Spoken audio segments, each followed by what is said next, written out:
जय हिंद साथियों, पुनः ऑनलाइन क्लास में हम हिंदी साहित्य संस्कृत आधारित प्रश्नों को लेकर के उपस्थित हैं जो विविध में चल रहे हैं। कल हम लोग कारक देख रहे थे, वाक्यों में कारक।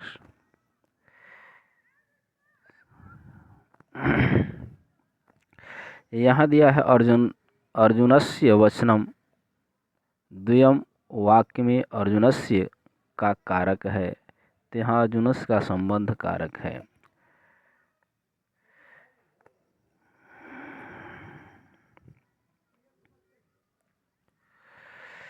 षष्ठी से पाणिनि सूत्र।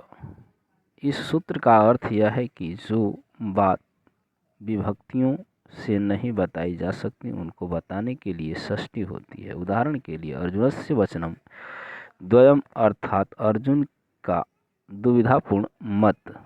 यहाँ पर अर्जुन द्वारा बोला गया वचन दुविधापूर्ण है, अर्थात इसमें संबंध कारक है। इसी को दिखाने के लिए अर्जुनस्य में षष्ठी विभक्ति का प्रयोग करते हुए संबंध का प्रयोग किया गया है। तो कारक चिन्ह समाप्त हुए। अब यहाँ से हम लोग देखेंगे अनुवाद आधारित प्रश्न को। अनुवाद आधारित प्रश्न है, अनुवाद आधारित प्रश्नों को हम लोग देखेंगे।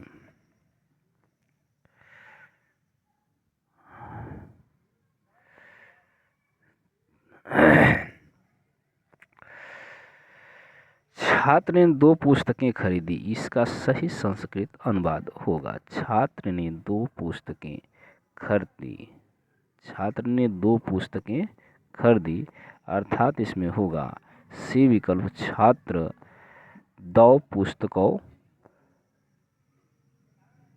कृतः।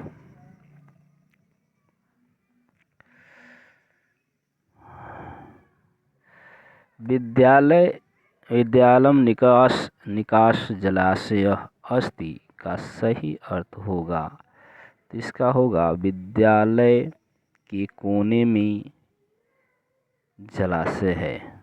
दे रहा है निकास जलाशय अस्ति, यानी सॉरी ये नहीं है, निकास मतलब समीप होगा, अर्थात ये होगा विद्यालय के समीप जलाशय है।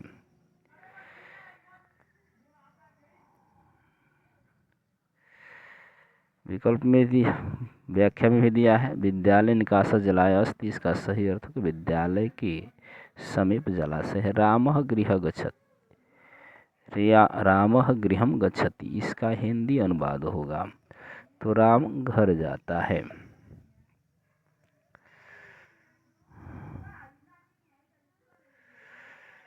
महान देश, हम महान राष्ट्र के नागरिक हैं, यह संस्कृत में अनुवाद होगा तो ये होगा हम वयम महतः राष्ट्र के राष्ट्रस्य नागरिका अस्म। हम राष्ट्र की महान राष्ट्र के नागरिक हैं, संस्कृत वयम अहम राष्ट्रस्य नागरिका अस्म। सज्जन नः पपाद जुगुप्सति का हिंदी अनुवाद कीजिए। तो यहाँ क्या है, सज्जन मैंने सज्जन, पपाद मैंने पापसी, जुगुप्से मैंने घृणा करता है, तो यह होगा आपका ए विकल्प।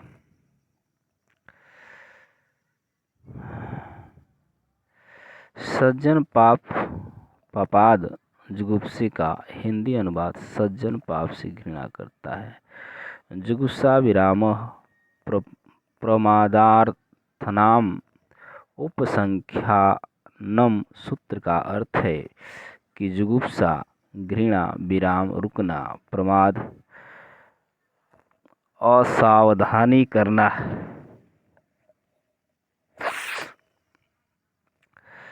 अर्थ वाली धातुओं के युग से पंचमी विभक्ति अपादान है, जैसे पपात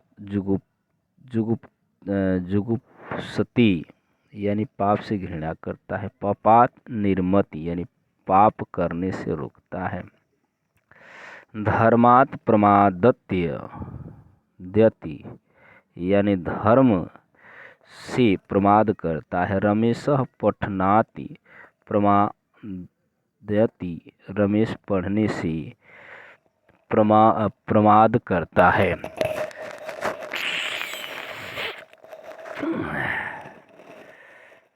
तबीयत अनबना है,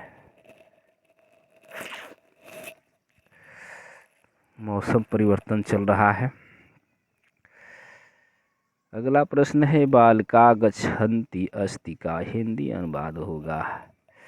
बालिका गच्छन्ति का अर्थ होगा बालिका जा रही है, अर्थात डी विकल्प आपका होगा।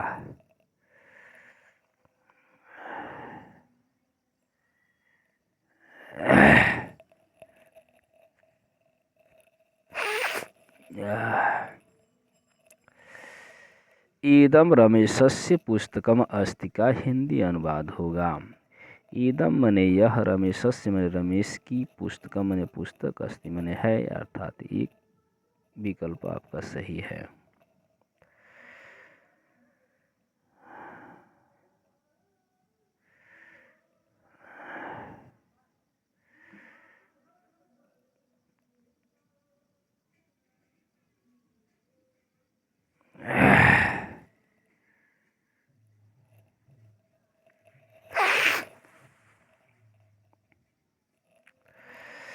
इदम रमेशस्य पुस्तकम अस्ति का हिंदी अनुवाद यह रमेश की पुस्तक है। शिष्य व्याकरण की अशुद्धि है।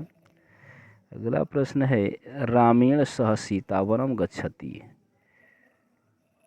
रामेण सह सीता वनम गच्छति यानी राम के साथ सीता बन जाती है, अर्थात आपका होगा सी विकल्प।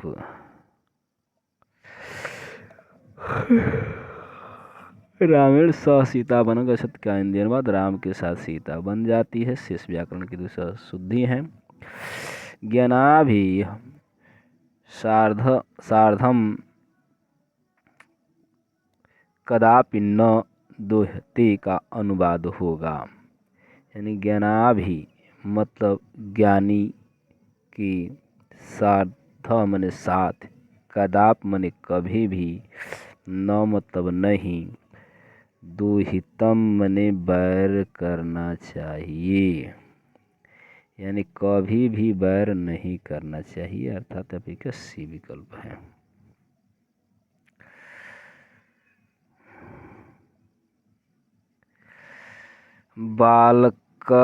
वह बालक उद्यान में विचरण करता है। इस वाक्य का संस्कृत में होगा तो वह का होगा सह, बालकम मने बालक, उद्यानम व उद्यान में यानी उद्याने, विचरंत मने विहरती करता है, विहरती, अर्थात आपका डी विकल्प होगा।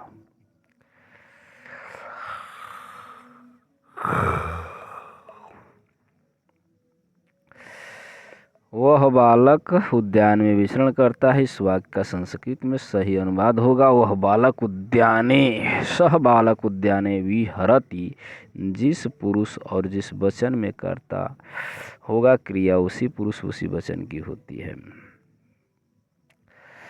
स्नान, वह स्नान करके जाती है।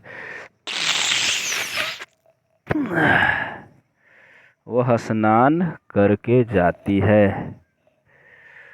तो वाक्य का संस्कृत में अनुवाद होगा तो सह करके जाती है यानी स्त्रीलिंग है, तो सह का वह का होगा सा,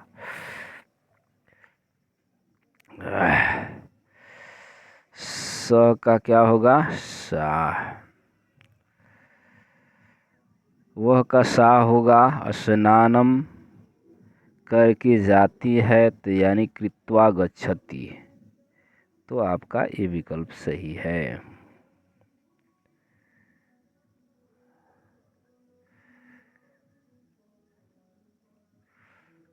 वह स्नान करके जाती है, इस वाक्य में संस्कृत अनुवाद होगा स्नानम कृत्वा गच्छति।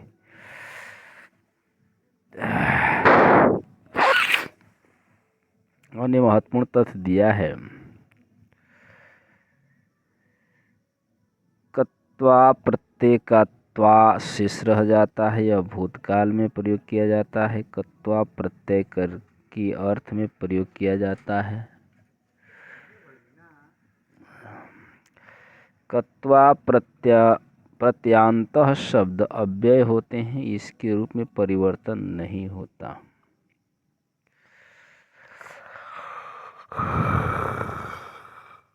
नदी कोस भर टेढ़ी है का संस्कृत अनुवाद होगा। तो नदी क्रोशः कुटिला, यानी सी विकल्प आपका सही है। परिश्रम बिना ज्ञान प्राप्त नहीं होता का संस्कृत होगा। क्या होगा? परिश्रम के बिना, यानी परिश्रमीण विना ज्ञान न प्राप्यते, अर्थात आपका बी विकल्प सही है। यहाँ होता भवति होता, अर्जिता में अर्जन किया जाता।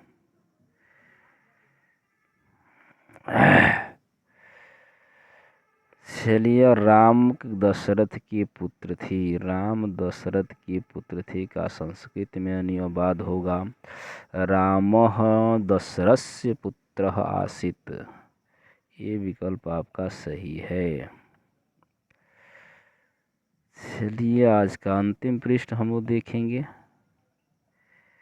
फिर अब अगला नया चैप्टर यानी संस्कृत आधारित, उसमें विविध के प्रश्न कुछ रहेंगे, वो समाप्त हो जाएगा। यानी पूरी किताब आपको हम वीडियो बना करके डाल चुके हैं। अरिहंत सारी इसकी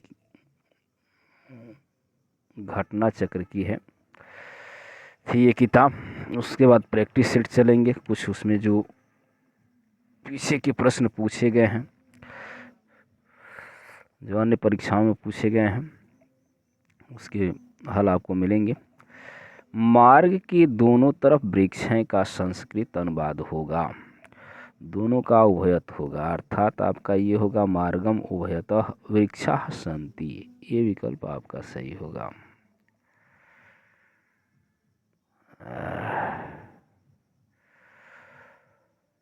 उभस्वर्तसो कार्यधिगु पर्यादिषु त्रिषु द्वितीया म्रेडी तान्तेषु ततोऽन्यत्रापि दृश्यते, अर्थात उभय सर्वत्र थिक उपर्युपरि अधोधः तथा अध्यधि शब्दों का जिसमें संयोग हो तो उसमें द्वितीया विभक्ति होती है। अतः स्पष्ट है कि मार्ग के दोनों तरफ वृक्ष हैं का संस्कृत अनुवाद मार्गम उभयत वृक्षाः सन्ति होगा।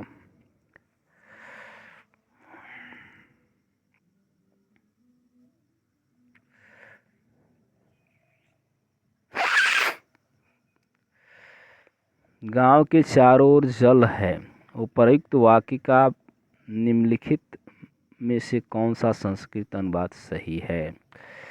तो ये होगा गांव के तो ग्रामम हो जाएगा, चारों ओर यानी परितः हो जाएगा, जल है तो जलम अस्ति, यानी आपका ये विकल्प सही है।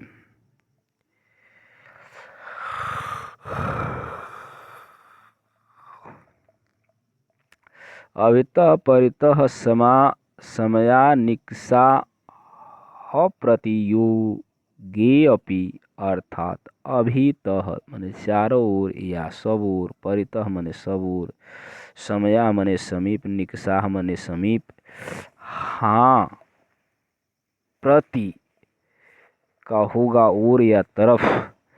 जिस शब्द के संबंध में प्रयुक्त होते हैं उसमें द्वितीया होती है। इस नियम के अनुसार गांव के चारों ओर जल है का संस्कृत में अनुवाद ग्रामम परितः जलम अस्ति होगा। शुद्ध वाक्य का चयन करना है। यहाँ शुद्ध वाक्य है ग्रामम परितः वृक्षाः सन्ति। गांव के ओर वृक्ष हैं, चारों ओर क्या हैं, वृक्ष हैं। अब यहाँ दिया है गांव के दोनों रास्ते हैं का संस्कृत अनुवाद होगा। तो यहाँ हो जाएगा के लगा है तो ग्रामस्य होगा।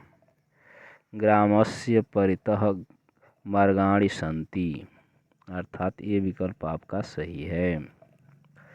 गंगा हिमालय से निकलती है के लिए संस्कृत में 4 विकल्प दिए गए हैं। सही वाक्य का चयन करना है।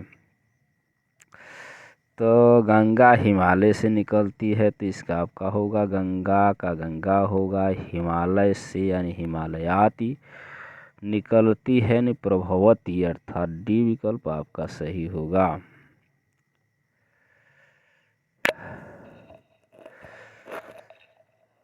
अगला है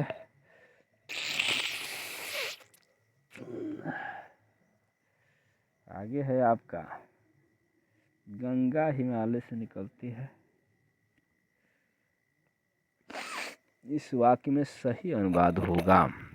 अभी ऊपर हम लोग देखे हैं आपका यहाँ पे डी विकल्प हुआ था कि गंगा हिमालयात प्रभवती। तो यहाँ भी प्रश्न वही है, गंगा हिमालय से निकलती है तो इसका होगा आपका बी विकल्प होगा प्रभवती यानी हिमालयती। भी नहीं होगा, हिमालय भी नहीं होगा, ये आपका होगा हिमालयात प्रभवती। ऊपर के विकल्प में हम लोग देख चुके हैं। वृक्ष से पत्ते गिरते हैं, यहाँ विवादित दिया है लेकिन यहाँ व्याख्या के अनुसार आपको मिलेगा। इसका होगा पत्ते गिरते हैं का अनुवाद वृक्षात पत्राणि पतन्ति होता है। तो अब देखेंगे कि इसमें दिया है वृक्षात, वृक्षात कोई दिया ही नहीं है। यहाँ वृक्षण दिया, यहाँ वृक्ष दिया, यहाँ वृक्षत दिया है, यहाँ वृक्षस दिया है। तो व्याख्या के अनुसार आपका होगा, देख लेते हैं। वृक्ष से पत्ते गिरते हैं के लिए अनुवाद होगा वृक्षात पत्राणि पतन्ति होता है। यह अपादान यानी अलगाव के पंचमी के अंतर्गत आता है। सेवा चयन बोर्ड द्वारा पूछे गए सी विकल्प को उत्तर सही, किंतु त्रुटि के कारण यह त्रुटि है। सी वृक्षत के स्थान पर वृक्षात होना चाहिए। चयन बोर्ड ने इसको क्या किया है, उत्तर कुंजिका के सी को माना था, किंतु संशोधित में यह मूल्यांकन से बाहर हो गया। तो आज के लिए बस इतना ही। पुनः अगले प्रश्नों में इसको लेकर के, इसके आगे के प्रश्नों को लेकर के हम उपस्थित होंगे। तब तक के लिए धन्यवाद। वीडियो को लाइक शेयर एवं चैनल को सब्सक्राइब करें।